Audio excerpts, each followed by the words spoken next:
Hey guys, I'm Sarah. Every week I comb through hundreds of DIY videos preparing projects for our weekly maker show, Make or Break. Along the way, I find some good ones and some great ones, and right now, I'm gonna share them with you. This is Sarah's top 5 DIY kid desks. Now I would like to get started with Rob's DIY desk pods that he built for his kids a couple weeks ago. However, I think that's a little bit biased adding that to my list, so I'm gonna leave it off.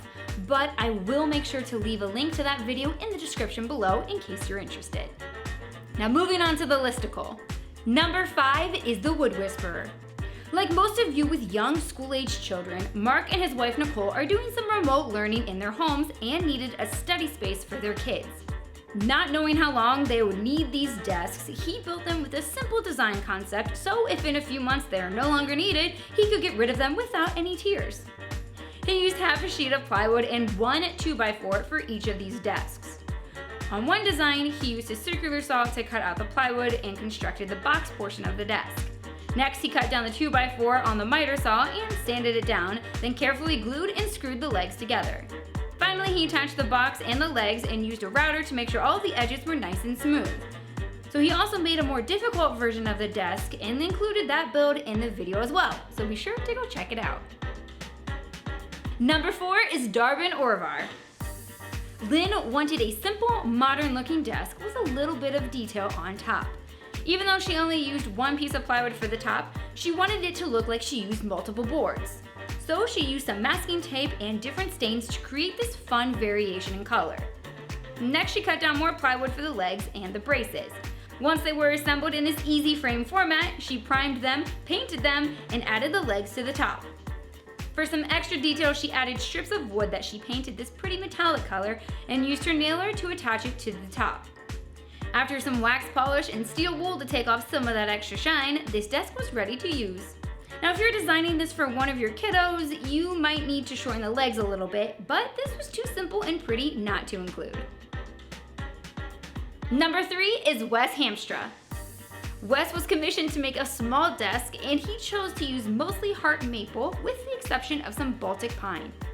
He quickly got to work milling down the maple boards, ran them through the planer and on the router table. Next he glued 4 boards together for the top and clamped them up to dry. Using his table saw, he cut the top down to size and got busy working on the drawer and legs. Once he got the carcass done, he finished up the drawer box, attached the sides, and added that to the desk. All that was left was to screw the top onto the base of the desk and this was done. So simple but so pretty. Number 2 is Abbots At Home DIY. I am really excited about this one. Stephanie used 2x2s and pocket hole joinery to construct the entire base of these little desks, being sure to glue and screw them together. Next, she added the molding panels using glue and her nailer, then added molding to the outside to really give it this luxurious feel. Plus, like she said, molding just makes everything better. The next step was to add the bottom piece of plywood, fill in all of the nail holes with wood filler, sand it down, and paint it. Then she built the drawers, added them to the desk, and attached this pretty piece of birch plywood, and this gorgeous little desk is ready for some serious learning. These look awesome. Number 1 is Mr. Build It. Alex goes back in time to bring the vintage school desk that I am way too young to remember into his shop and give it a modern design. He starts work on the top writing compartment of the desk and uses a couple fine tips and tricks to make identical cuts a little bit easier. Once he was happy with the dry fit of the desk, he shifted focus to the lid. He used pocket holes so that the joinery would be hidden from the outside of the desk. Next, he moved on to the chair portion of the desk and used his bandsaw and belt sander to help get the frame of the chair complete.